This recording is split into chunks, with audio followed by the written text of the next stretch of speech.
Assalamualaikum warahmatullahi wabarakatuh. Waalaikumsalam. Selamat siang Bapak, terima kasih telah bersedia meluangkan waktunya untuk diwawancarai. Perkenalkan, saya Rizky Wulandari dari jurusan D4 Kearsipan Universitas Buka Yogyakarta. Pada kesempatan kali ini saya akan mewawancarai Bapak tentang bagaimana sejarah pendirian Dinas Perpustakaan dan Kearsipan Kabupaten Temanggung. Nah, wawancara ini bertujuan untuk mendokumentasikan sejarah pendirian Dinas Perpustakaan dan Kearsipan Kabupaten Temanggung berdasarkan kesaksian Bapak selaku saksi yang memahami proses tersebut. Nah, mohon izin Bapak bisa memperkenalkan diri. Terima kasih Mbak Rizky. Nama saya Zaini. Saya beralamat di Tembara dan kebetulan ketika itu saya menjadi termasuk sering berkunjung ke arsip dari awal.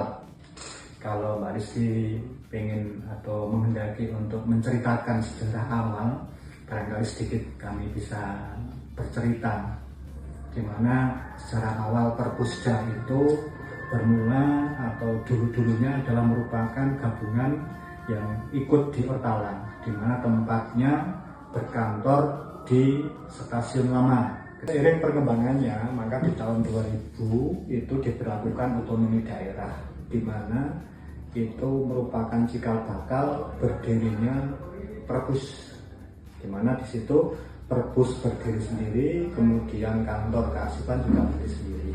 Kemudian berlanjut di tahun 2024 dengan Perda nomor 5 itu terjadi penggabungan antara kearsipan dengan Perpus. Kantor gabungan kantor tersebut beralamat di Jalan Ayani.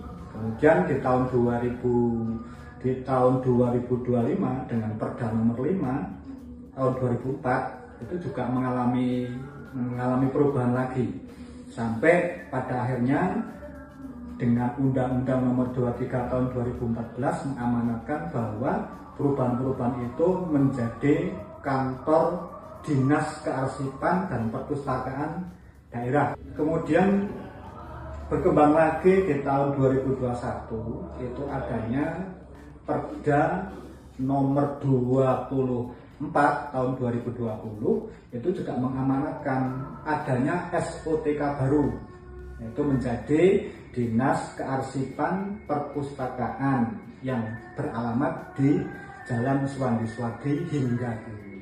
Sehingga kalau kita melihat sejarah siapa tokoh pendirinya, itu kira-kira itu berdiri sejak zaman pemerintahan Bapak Bupati Joyonegoro.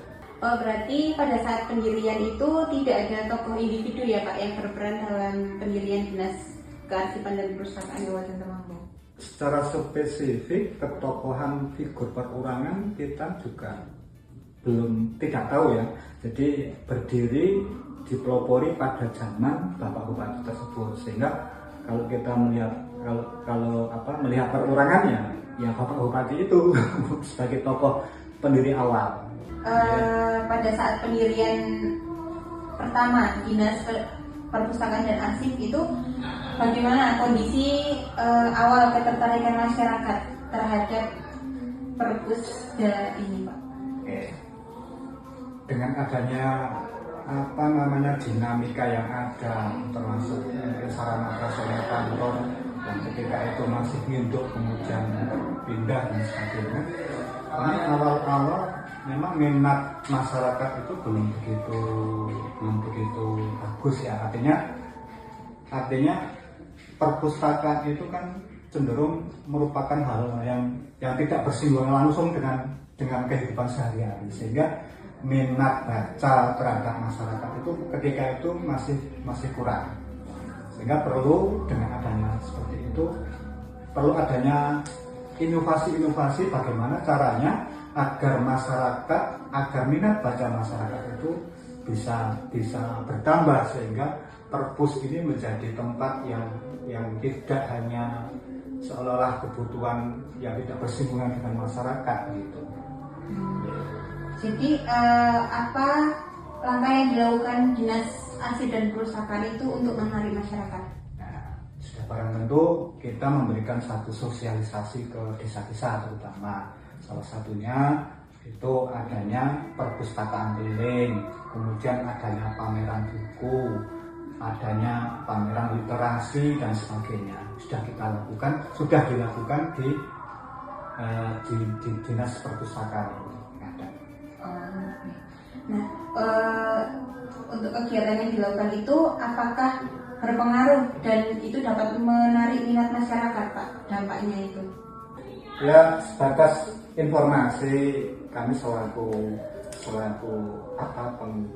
yang sering mengunjungi perpus ketika itu, jadi seiring dengan perkembangan itu, sekarang minat baca itu alhamdulillah bagus. Jadi perpustakaan tidak hanya sebagai tempat yang jauh dengan kebutuhan sehari-hari, tapi ternyata perpus itu juga ini bisa menjadi tempat untuk menambah pengetahuan dengan adanya berbagai literasi yang bisa dimanfaatkan di perpus. Pertanyaan terakhir, Pak. Ya. Bagaimana harapan Bapak terhadap Dinas Perpustakaan dan Kearsipan Kabupaten Temanggung di masa depan? Oke. Harapan kita selaku masyarakat pengguna atau pustakawan ini dengan adanya perpus itu bisa dijadikan sebagai destinasi wisata literasi, sehingga menjadi hal yang menarik sekali. Bahkan tidak hanya itu, kalau misalnya jam kerjanya itu bisa ditambah di luar jam kerja sampai malam, misalnya jam 8 atau jam berapa, ini juga akan terjadi geliat ekonomi di situ. Itu yang pertama. Kemudian yang kedua, mungkin juga ke depan perlu adanya perpustakaan digital, sehingga masyarakat lebih bisa terjangkau secara luas di masyarakat. Demikian harapan kita, Mbak, selaku masyarakat di Kabupaten Temanggung. Ya, Pak, terima kasih banyak atas waktu dan penjelasannya yang sangat berharga ini. Semoga wawancara ini dapat menjadi sumber sejarah lisan yang bermanfaat bagi masyarakat dan dunia pendidikan. Terima kasih. Wassalamualaikum warahmatullahi wabarakatuh. Waalaikumsalam warahmatullahi wabarakatuh.